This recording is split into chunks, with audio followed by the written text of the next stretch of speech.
Kate Middleton a tenté de calmer une dispute désastreuse entre le prince Harry et le prince William sur les différents chemins qu'ils ont empruntés dans leur vie, selon des rapports déterrés. Un expert royal a récemment commenté l'impact de la sortie royale du prince Harry et de Meghan Markle en 2020 sur le duc et la duchesse de Cambridge. L'ancienne correspondante royale de la BBC, Jenny Bond, a affirmé que le départ des Sussex avait conduit William et Kate à assumer davantage de responsabilités. Elle a déclaré au Daily Star la semaine dernière: « Cela a été assez difficile pour William et Kate, avec leur jeune famille, d'intervenir et d'assumer autant de responsabilités. Ils ont évidemment créé Shout avec l'idée que les quatre se partageraient la charge de travail et maintenant ce n'est plus qu'à eux deux.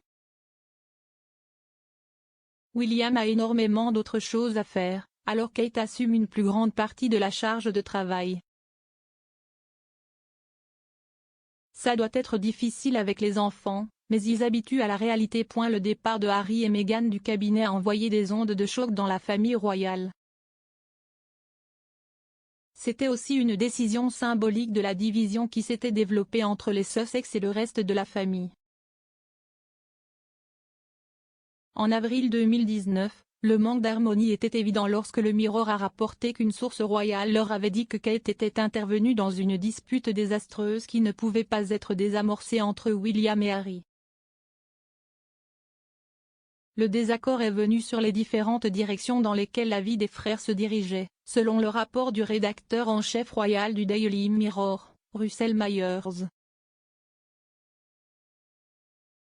À l'époque, on disait qu'ils se parlaient à peine alors qu'Harry attendait l'arrivée de son premier enfant Archie. Une source du palais a déclaré que, alors que William se préparait à devenir roi un jour, Harry se forgeait son propre chemin qui avant de rencontrer sa femme Meghan lui manquait cruellement. Comme l'a rapporté le Mirror, la dispute a été décrite comme une rupture blessante que les deux parties ont refusé de mettre au lit. Kate, cependant, a tenté de réparer une rupture complète et totale de la communication entre les frères. À l'époque, des rumeurs circulaient selon lesquelles Harry et Meghan pourraient déménager en Afrique pour échapper à leurs malheurs royaux. Une source royale a commenté cela, déclarant au journal: « Si Harry et Meghan décident de vivre en Afrique pendant des mois d'affilée, les divisions pourraient se développer rapidement. » Les Sussex ont l'intention de tracer leur propre chemin, en dehors des contraintes qui, selon eux, restreignent les Cambridge. Un conflit spécifique a conduit à une brouille profonde et personnelle qui n'a pu être désamorcée ni apaisée. Une autre source a ajouté: « Il y a une crainte très réelle que si les princes ne réparent pas leur relation, il peut arriver qu'il soit trop tard. Cela peut être très solitaire au sommet et parfois William a le sentiment qu'il fait face seul à une responsabilité aussi énorme. Mais à un moment donné, l'un d'entre eux va devoir avaler sa fierté et admettre qu'il y a un problème qui doit être résolu, avant que tout ne soit perdu. » Alors que la relation de Harry avec sa famille a été tendue ces dernières années, les experts pensent qu'il ne voudra pas manquer le jubilé de platine de sa grand-mère. Le rédacteur en chef royal du Daily Mirror, M. Myers, a déclaré le mois dernier qu'il était probable que Harry soit présent.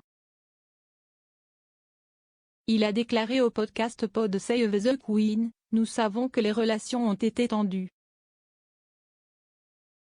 Harry n'est certainement pas revenu dans le pays pour essayer de régler les choses. Peut-être qu'il souhaite avec le temps que les choses s'améliorent. Il est probablement très probable que nous reverrons Harry au Royaume-Uni pour certaines des célébrations du jubilé de platine. Bien sûr, nous attendons de voir ce qui pourrait se passer avec les Jeux Invictus, si est une autre occasion de revenir également. » Un autre expert royal pense également que la reine fera un effort pour s'assurer que le duc et la duchesse de Sussex sont inclus. Parlant du jubilé, Charlotte Griffiths, rédactrice en chef du Mail on Sunday The Diary, a déclaré « Si est tellement important, elle est la première monarque à avoir atteint 70 ans, elle a 95 ans et ils doivent juste être au bon endroit pour cette prochaine célébration du jubilé. » En point, elle est très sage de planifier à l'avance et d'être stratégique à ce sujet et de s'assurer que le palais et la famille royale ont l'air propres comme un sifflet et prêts à défiler.